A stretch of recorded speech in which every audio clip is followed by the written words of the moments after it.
Вот смотрите, вот он специалист.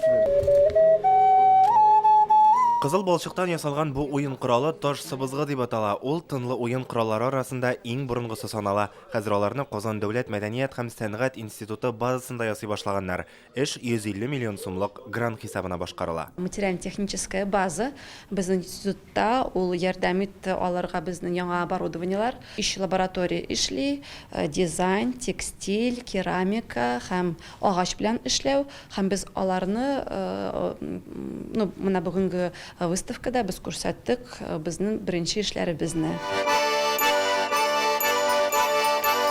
Әлеге проектларны бүген Фәрит Мөхәммәтшинга тәкъдим иттеләр. Милләтләрне, туган телләрне, аларның мәдәниятен саклау Татарстан Яңа гасыр республика иҗтимагый хәрәкәте өчен төп бурычларның берсе. Решением президента Татарстана Рустем Нургалиевич Миңнеханов 21 год был объявлен годом родных языков и народного единства. Надо сказать, что к этой инициативе представители всех национальностей отнеслись с большим воодушевлением. В целях подготовки и проведения в республике года был образован Республиканский организационный комитет. Распоряжением Кабинета министров был утвержден сводный план мероприятий, состоящий практически из 150 пунктов.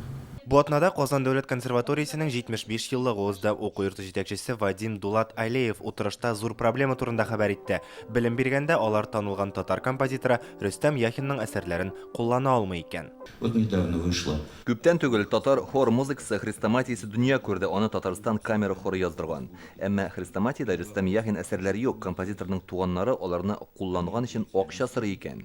Безнеңчә бу дөрес түгел һәм мәдәни белем бирүгә кыенлыклар ясый. Наследники, где не ясен. Консерватория җитәкчесе бу мәсьәләне юристлар катнашында чишәргә кирәк дип саный. Бер яктан Яхиннар нәселенең авторлык хокукларын якларга кирәк, икенче яктан композиторның бай мәдәни мирасын халыкка җиткерүне дәвам итәргә.